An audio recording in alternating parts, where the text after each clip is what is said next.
All right, let's get right into it. Welcome to this explainer. Today we're totally demystifying the complex and honestly kind of hidden tracking ecosystem operating just beneath the surface of Windows. We're not just throwing abstract privacy concepts at you, we're taking deep technical research and translating it into a step-by-step guide to help you build a literal digital privacy fortress. So if you want to know exactly how to block Windows tracking, you are absolutely in the right place.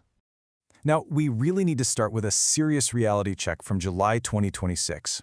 This was the moment the veil was basically lifted. Picture this: a suspect linked to the Scattered Spider hacking group gets tracked across 3 different countries. And here's the kicker: they were using a VPN. How did they get caught? Through a hidden identifier known as the GDID, or Global Device ID. During this exact case, Microsoft publicly admitted something pretty startling. The GDID literally has no off switch. To really grasp why that matters, we have to look at the sheer scale of this. 1.6 billion, that staggering number, that's the amount of active Windows devices currently signed into a Microsoft account. It shows you the massive, sweeping scope of this tracking dragnet.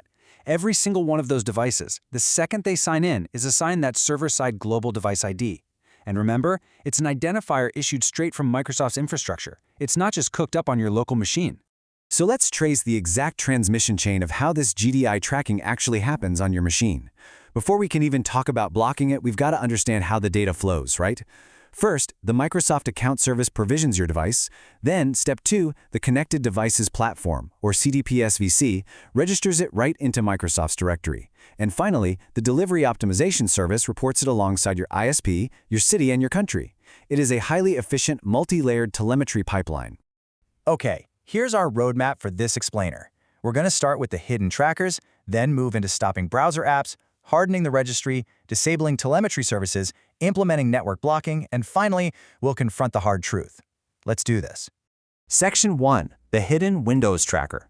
First up, we're taking a look at the illusion of control you get within the Windows settings menu.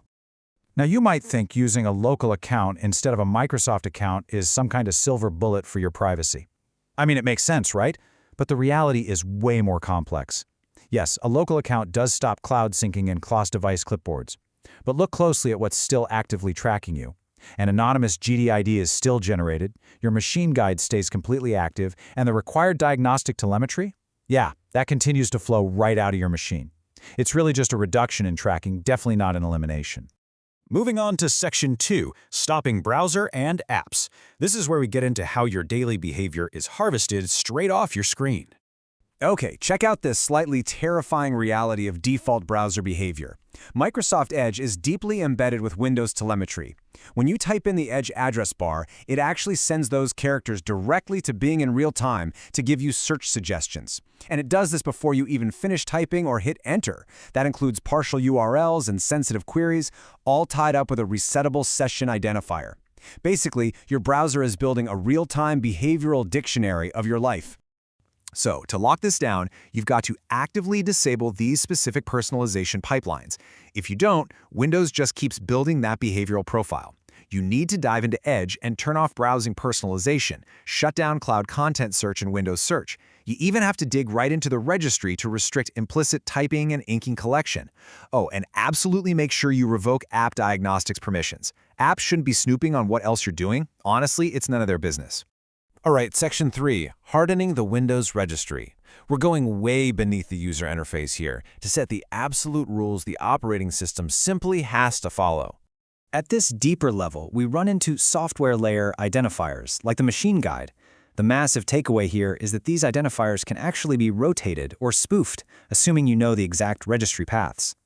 By generating a brand new GUID using PowerShell and writing it directly to this specific key, you can actually sever the historical link of your machine's telemetry.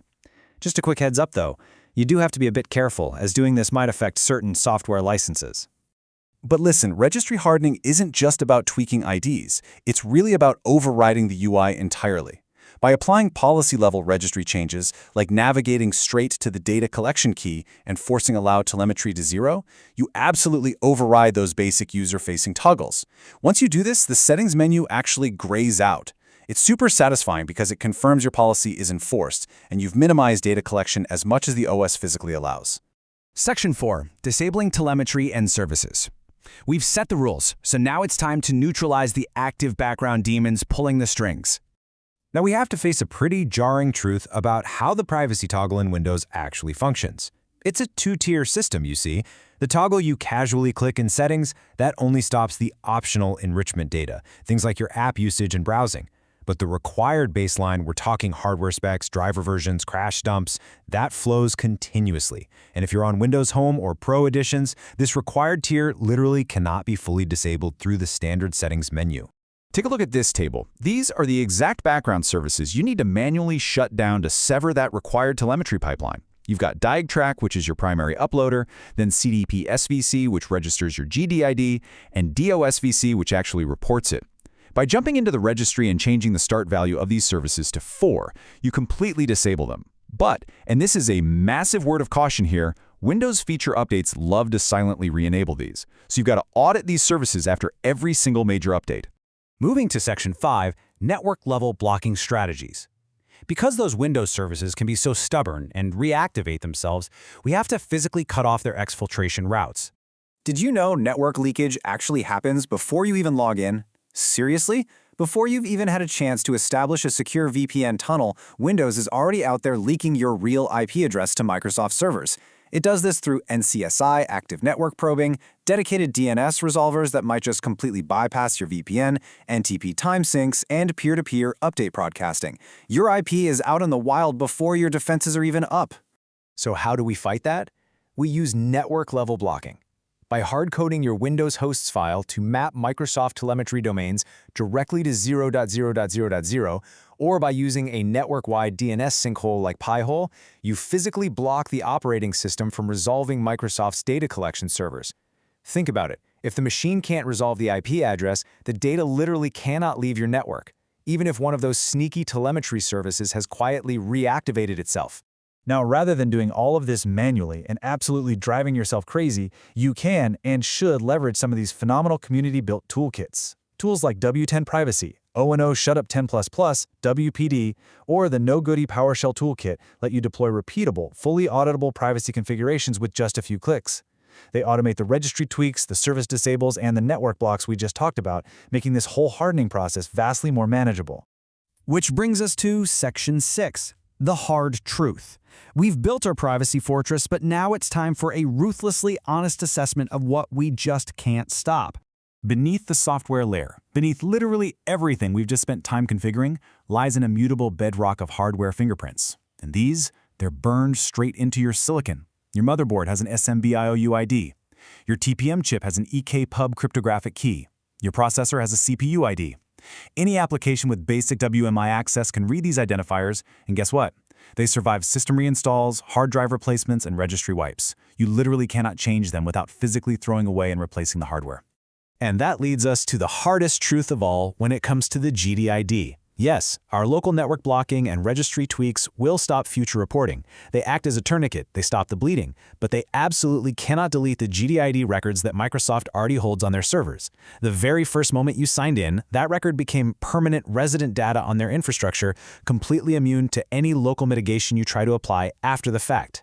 So faced with unblockable hardware hashes, immutable firmware fingerprints, and server-side tracking that is just completely out of our hands, we're left with a really profound question. It makes us question the very operating system we're choosing to run. We've seen exactly how deep this tracking goes, and we've now seen the absolute limits of our own countermeasures. For those of you out there with absolute high-stakes privacy requirements, the ultimate mitigation strategy might simply be stepping outside the Windows ecosystem entirely. We call this the nuclear option, migrating over to Linux distributions like Fedora or Debian, or if you need total operational anonymity, something like Tails OS. It completely vaporizes the Microsoft telemetry stack overnight. So I'll leave you with this to ponder.